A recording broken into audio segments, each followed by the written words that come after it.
When we speak about Carl Jung's psychology, one of the most fascinating applications lies in understanding how women shaped by narcissistic parents develop their personalities.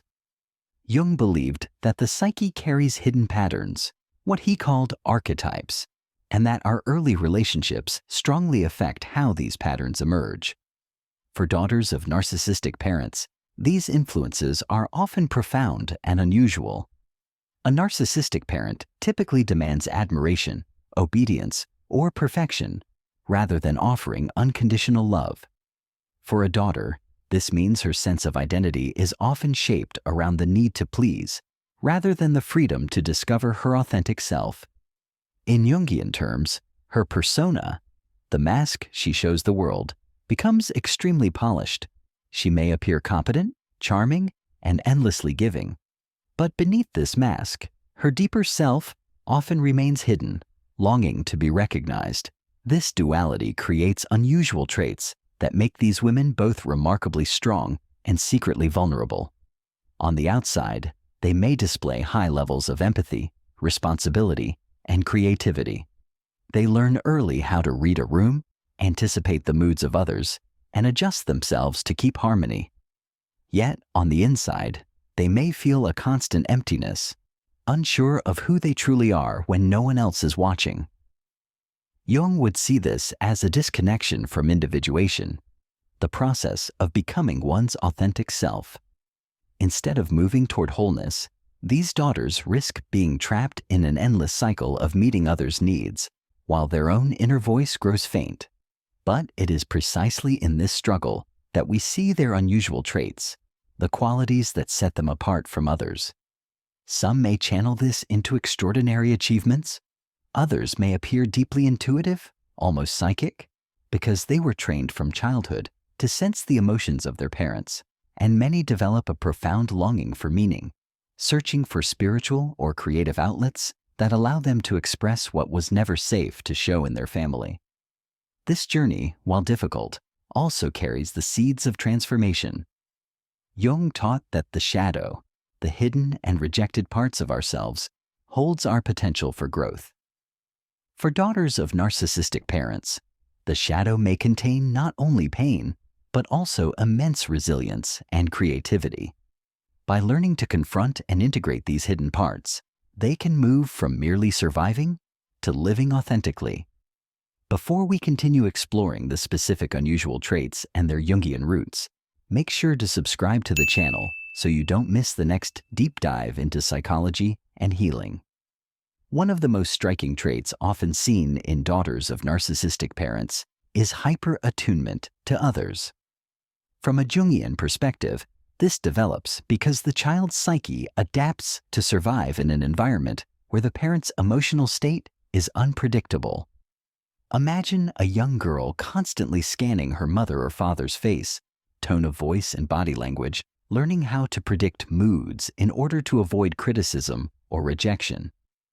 Over time, this creates a heightened sensitivity to other people's emotions. In Jung's language, this is an inflation of the feeling function. The daughter becomes so finely tuned to others that her own emotions are often sacrificed. She may feel responsible for keeping peace, smoothing conflicts, or even carrying her parents' emotional burdens. Later in life, this shows up as exceptional empathy. Friends may call her a natural therapist, or the one who always understands. Yet, on the inside, she may struggle to identify what she herself feels. Another unusual trait is the tendency to overachieve or overgive. Because love in her childhood felt conditional, tied to performance or compliance, she learns to equate worth with doing rather than being. This can produce remarkable results. Many such women excel academically, professionally, or artistically. However, Jung would warn that this reflects a one-sided development of the persona. Instead of expressing her true self, she may be trapped in roles of caretaker, achiever, or perfectionist, while her inner needs remain neglected. We also see the emergence of what Jung called the wounded animus, the internal masculine energy. In daughters of narcissistic parents, the animus may develop as either overly critical or deeply insecure. She might hear an inner voice that constantly tells her she's not enough, or that she must always strive harder. This inner critic mirrors the narcissistic parent's voice and can dominate her inner life until she learns to differentiate it from her true self. On the flip side, these experiences often lead to an unusual depth of imagination and creativity. Jung observed that the psyche compensates for what is missing in conscious life by providing images and symbols in the unconscious. A daughter who could not express her authentic self outwardly may express it inwardly through dreams, art, writing, or even spiritual exploration. In these creative outlets, the buried aspects of her soul begin to find a voice. It is essential to understand that these traits are not simply weaknesses. They are adaptations, survival strategies that reveal incredible resilience. What looks like hypersensitivity can become deep intuition. What feels like overachievement can become discipline and ambition. What begins as shadow often holds the raw material for individuation, the lifelong journey toward wholeness that Jung described. Another unusual trait we often find in daughters of narcissistic parents is the development of a fragmented self-image. Jung spoke about the importance of the self as the organizing center of the psyche. But in these women, the self is often hidden beneath layers of what the parent demanded. Instead of growing up with a stable sense of I am, she learns, I am who you need me to be. This can create an identity that feels fluid, sometimes even chameleon-like. She may excel in adapting to any social group, workplace, or relationship, blending in with ease. While this adaptability can be an asset, it also means she may feel like she has no firm ground to stand on. The question, who am I really, can become a haunting theme throughout her life. In Jungian terms, this reflects a disruption in the individuation process. Individuation is not about becoming perfect. It is about becoming whole. But when early life requires a daughter to silence parts of herself to survive, individuation is delayed. Instead of integrating her shadow, her rejected feelings and desires, she learns to exile them, creating an inner split. Another fascinating pattern is her relationship to the shadow of anger. Because narcissistic parents often punish expressions of anger, many daughters grow up repressing this emotion entirely. On the surface, they may appear endlessly kind, patient, and agreeable. But beneath the surface, the shadow carries unexpressed rage. This can show up as passive aggression, sudden emotional outbursts, or even physical symptoms like fatigue or tension. Jung would say this repressed anger is not inherently destructive. It is raw energy, trapped in the unconscious, waiting to be integrated. When brought into awareness, it can transform into assertiveness, boundaries, and a powerful drive for justice. Many women who heal from narcissistic parenting find that once they reconnect with their anger, they also reconnect with their life force. A third unusual trait is the search for external validation. Growing up, approval was often inconsistent or conditional. As adults, these daughters may look for affirmation from partners, friends, or even strangers to reassure them of their worth. They may struggle with people-pleasing or find it difficult to say no. Jung's concept of the anima and animus dialogue helps here. The inner masculine voice that criticizes must be balanced by a nurturing feminine voice that affirms.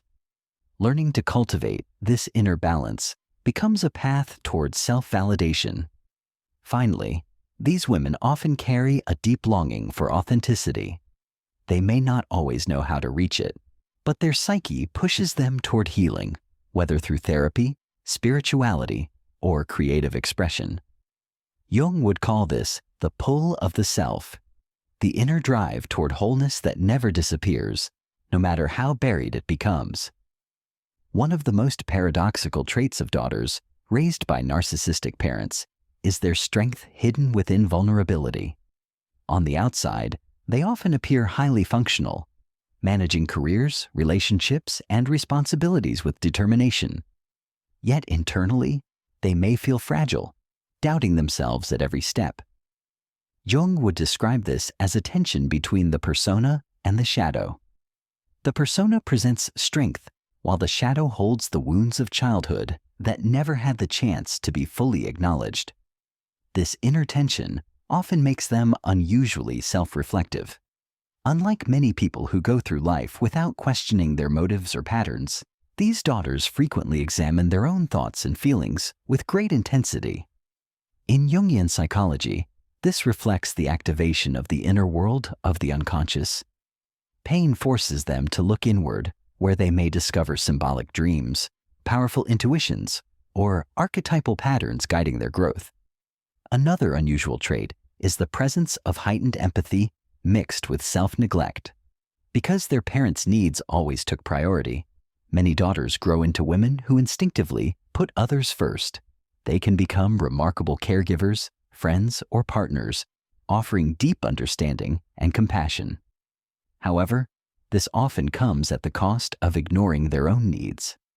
Jung would see this as an imbalance in the psyche, where the archetype of the caregiver dominates, while the archetype of the warrior or sovereign remains underdeveloped. This imbalance also plays out in relationships. Daughters of narcissistic parents may be drawn to partners who replicate the dynamics of their childhood. They might unconsciously choose relationships where they give endlessly but receive little in return, or where their identity is overshadowed by someone else's. From a Jungian perspective, this is the repetition of an archetypal pattern. The psyche recreates familiar dynamics in the hope of eventually transcending them. And yet, within this struggle lies their potential for profound transformation. Once they begin to recognize these patterns, they often develop extraordinary inner wisdom. Jung believed that the psyche naturally seeks healing, and for these women, the very traits that caused suffering can become gifts. Their sensitivity can evolve into intuition, their self-doubt into humility, and their longing for meaning into a spiritual journey. It is important to remember that Jung saw healing not as eliminating wounds, but as integrating them. The goal is not to erase the past, but to allow the wounded child within to become part of the whole self. For daughters of narcissistic parents, individuation means reclaiming the parts of themselves that were silenced: anger, joy, creativity, and authentic voice, and weaving them into a stronger, more complete identity. One of the most empowering insights Jungian psychology offers is that what begins as a wound can later serve as a source of transformation. For daughters of narcissistic parents, the unusual traits they develop in childhood often carry within them the seeds of strength. Take, for example, the trait of hypervigilance, constantly scanning others' moods to avoid conflict. While this begins as a survival strategy, over time it can evolve into extraordinary intuition. Many of these women report sensing things about people that others completely miss: subtle shifts in tone, hidden emotions, or unspoken needs. When healed, this ability becomes less about fear and more about genuine connection and insight. Another trait is their capacity for resilience. Childhood in a narcissistic household can feel like walking a tightrope every day, balancing love and rejection, approval and criticism. By adulthood, many daughters discover that they are remarkably capable of handling challenges. What once felt like instability transforms into adaptability. In Jung's terms, this is the integration of the shadow, turning the dark experiences of childhood into strengths that fuel growth and wisdom. We also see in them a deep yearning for authenticity. While some people are content living on the surface, these women often feel compelled to dig deeper. Their experiences teach them that appearances can be deceptive, so they are naturally drawn to truth, meaning, and self-discovery. Jung called this pull toward wholeness the call of the self, the inner compass that directs us toward our fullest potential. This yearning often drives them toward therapy, spiritual practice, or creative expression. Whether through journaling, painting, writing, or exploring dreams, they seek ways to reconnect with the parts of themselves that were silenced, and in doing so, they often unlock talents and depths of creativity that surprise even themselves. At this stage, it's important to highlight another Jungian insight. Healing is not about rejecting the past, but transforming it. The daughter of a narcissistic parent does not need to erase her history. Instead, she learns to carry it differently, seeing her pain not only as suffering, but as a guide. The parts of her that were once hidden in the shadow become sources of power when brought into the light of awareness. If you've related to what we've explored so far, remember, you are not alone, and this journey toward authenticity is possible. And before we dive into the final unusual traits and how they shape the individuation process, make sure to subscribe to the channel so you can continue uncovering these powerful insights with us.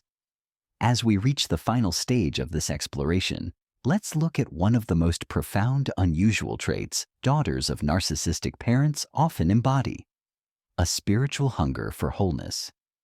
Jung believed that the human psyche is not only psychological, but also deeply spiritual, and that trauma often awakens the soul's longing to reconnect with something greater than the ego. For these daughters, the wounds of childhood become the catalyst for a quest.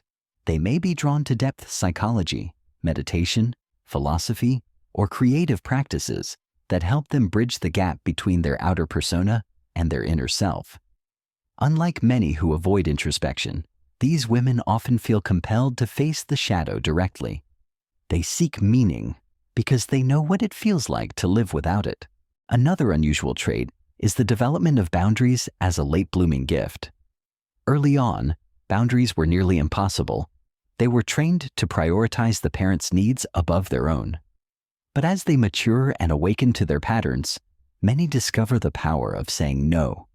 And with every boundary set, they reclaim a piece of themselves that was once lost.